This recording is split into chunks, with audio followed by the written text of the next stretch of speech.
If there's one thing celebrities love more than plastic surgery, it's lecturing the rest of us on climate change.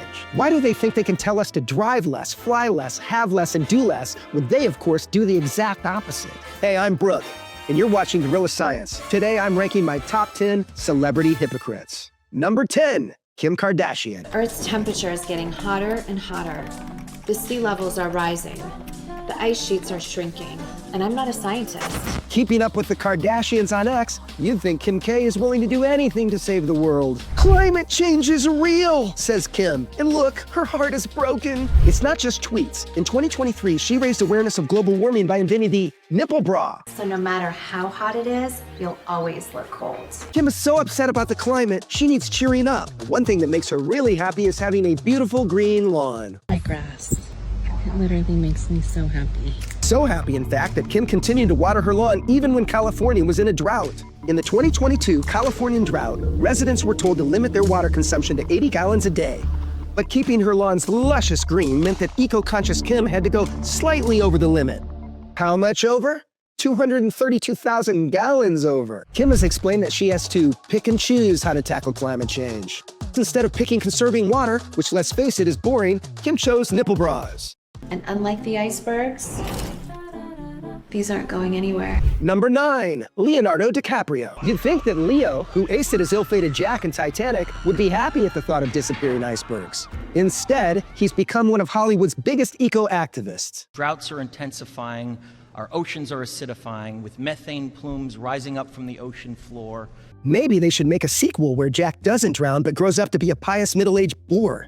I've devoted a lot of time away from acting to not only try to bring attention to it, but to bring much needed funding to a lot of these issues. I'm surprised Leo's so interested in the planet. He does know it's more than 25 years old, right? Maybe Leo should stick to movies about luxury boats. After all, it's a subject he's actually an expert in. Here's Leo in a $190 million super yacht, chartered for a holiday in 2023. He's looking less eco-advocate and more Wolf of Wall Street.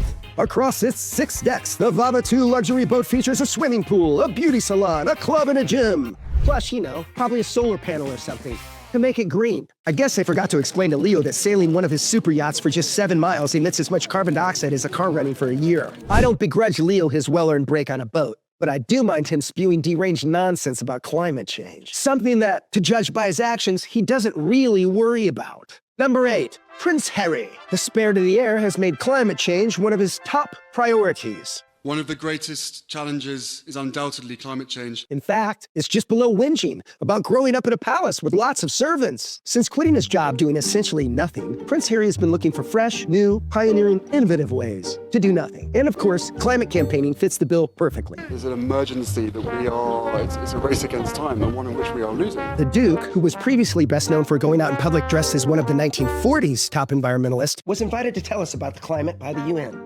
Climate change, wreaking havoc on our planet. Harry is also involved in Travelist, an eco-friendly travel consortium. We can empower people to make informed choices for themselves, for the planet, and for communities around the world. He even turned his hand to acting to plug them. You'll be moderately happy to know that you scored 3 stars. 3 stars?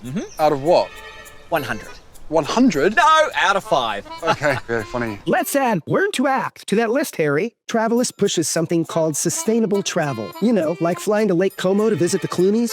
Yep, Harry and his wife Meghan are constantly flying themselves and their entourages on a mix of private and commercial jets. Why do Harry and Meghan have to travel so much? Could it be that, allegedly, Harry and Meghan are raking in about $1 million a whack from speaking at events? That's what I call well-being. They're saving the planet all the way to the bank. Please. Boom. Number 7, The Incredible Hulk. Elon Musk is such a two-faced turncoat traitor because he was a climate champion. More like the Incredible Sulk. Okay, not the actual Hulk, but Hulk actor, Mark Ruffalo. Mark makes billion-dollar movies with carbon footprints the size of Iron Man's ego. But he still calls for the closure of nuclear power plants like Indian Point, one of New York's largest. We're celebrating the long-fought closure of the Indian Point nuclear power plant. Ruffalo seems not to have noticed that nuclear power plants don't produce CO2. He cheered when the New York nuclear plant closed in 2021. Over 1,000 good jobs went away. What did not go away was New York's demand for energy. So, the month after the nuclear power plant shut down, New York's demand for fossil fuel power shot up. Given Ruffalo's opposition to nuclear, could we conclude that either he's not very bright or that he's not really bothered about the climate at all and simply hates industrial progress? You decide. Number 6, Harrison Ford. The Indiana Jones movies are brilliant, but unfortunately when it comes to the environment, Harrison Ford has become Indiana Moans. If we don't stop the destruction of our natural world, nothing else will matter. I beg of you, don't forget nature. And I beg of you, stop lecturing us with all this crap. We know that we only have the possibility of avoiding a looming climate catastrophe if people like us refuse to give up.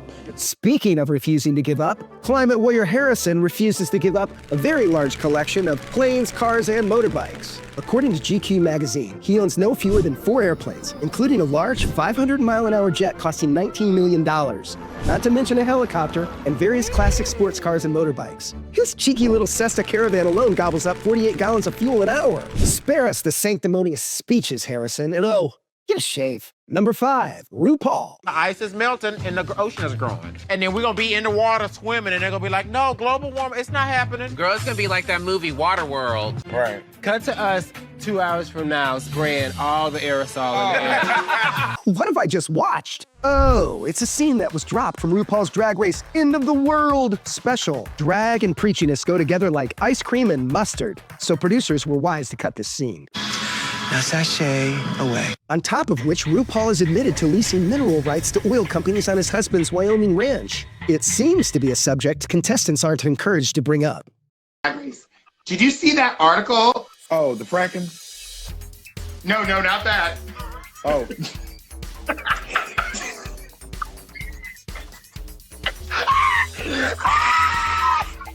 Good luck with the fracking, Ru, but please, zip on the climate stuff. Number 4, Emma Thompson. Harry Potter actress Emma Thompson is her performance as a professor who can see into the future. Said to be worth over $64 million, Dame Emma never misses a chance to lecture people about impending climate doom. So much so that in 2019, she just had to be seen at the Extinction Rebellion marches.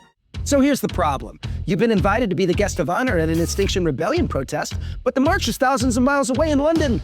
Did she come in on a Quidditch broom? Nope. She flew in on a nice big jet airplane. Did she at least fly economy class?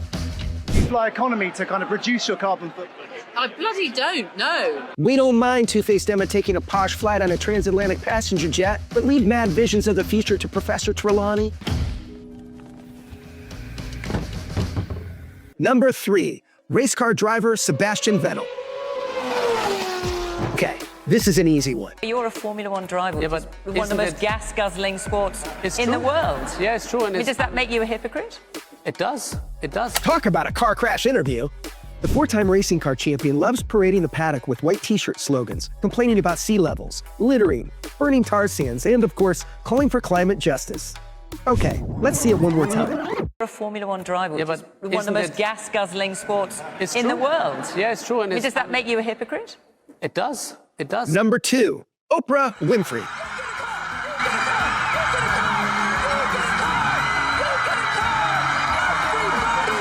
Oprah got where she's got through talent, hard work, and giving people stuff. Let's get ready to see things in a whole new way. Hit it, Joe!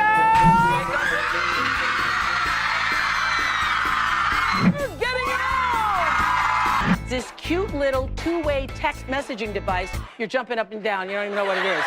You'd have thought the queen of giving away consumer goods would be pretty cool about the climate, right? But Oprah is at the heart of that world of socially conscious celebrity. To stay there, like many of these stars, she has to play the game. Oprah has called the environment the thing she values most in life and says she is haunted by the fateful image of the polar bear in the Al Gore documentary, An Inconvenient Truth. Maybe she should go visit them in her private jet. That's the thing. Can I borrow your jet? Well, you know it's not good jet etiquette. It's never good jet etiquette to ask to borrow someone's jet. Over 6 months, she's alleged to have flown in it 68 times. For the record, Oprah, the polar bear population is expanding, and Al Gore's predictions have all turned out to be nonsense. Number 1, Bill Gates. Now, we put out a lot of carbon dioxide every year, over 26 billion tons. For each American, it's about 20 tons. And somehow we have to make changes that will bring that down to zero. Moneybags Microsofter Bill Gates is really worried about climate change, and he wants us all dancing to his tune. To get to net zero, as Bill wants, we'll all have to drive less, fly less, or even stop flying at all. We're not hitting all of the near-term targets for reducing emissions, and that's definitely concerning. He's just not quite concerned enough to give up his private jet. In a single year, 2023, he's reported to have flown, in one or other of his various planes, 392 times. An average of 1 flight a day, and then some. Bill Gates is reported as owning no fewer than 4 jets, 2 Gulfstreams, and 2 Bombardier Challenger 350s. And then there's his fabulous collection of cars, which includes a $2 million Porsche 959 and a V8 Mercedes-Benz SLR McLaren, which runs at 14 miles a gallon. When asked about the obvious contradiction between his super gas-guzzling lifestyle and hectoring the rest of us about climate, Bill confidently asserts, Not only am I not part of the problem, that I'm part of the solution. "You are very much part of the problem, Bill. Not the flights you take, but the rubbish you talk, and the dark influence you have over powerful international agencies and national governments." So those are our top 10 climate hypocrites. If you can think of any other celebrity climate losers, let us know in the comments below. If you think these guys are way off base, wait till you see this video.